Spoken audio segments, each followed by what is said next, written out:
Hello, this is just a quick video to say what we're doing at the allotment. We've got in here the big greenhouse, and we have a trough, capillary matting, and then all our seeds, plants, etc. The important thing when you're doing this is to wet the table and fill the trough. Fill that and wet the table. Capillary action will cause the water to rise up into the plants. Watering on top, it gets them too wet and also damages the young seedlings, so it's very much imperative we don't water from the top if we can help it. If they're very dry, then possibly, but always use a rose. That's the big greenhouse. Here we've got brown onions, white onions and garlic. We've often had problems with mould with onions, so hopefully this year we'll get a good crop. Men at work.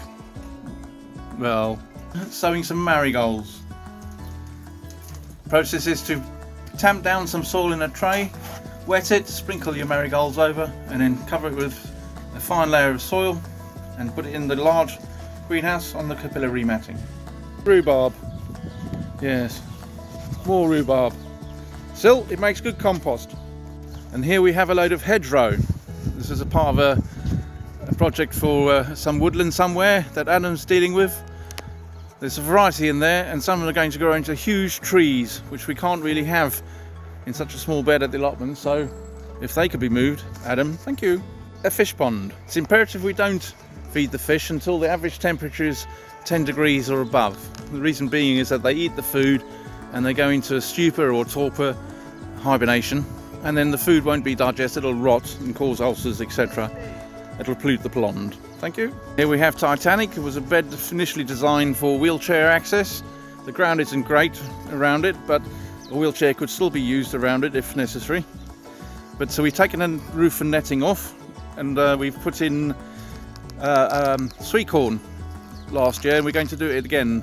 Reason being it's so high that the rats can't get it, which was a problem last year.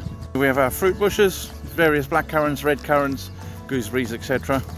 They're going to be cut back in the autumn, I think. They haven't had a cut back for quite a while.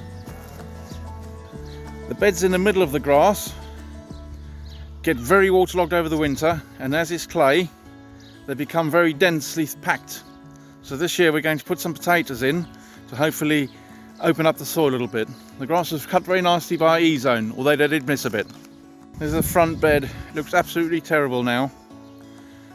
But in there's some nasturtiums which will coat the whole thing. And as you can see,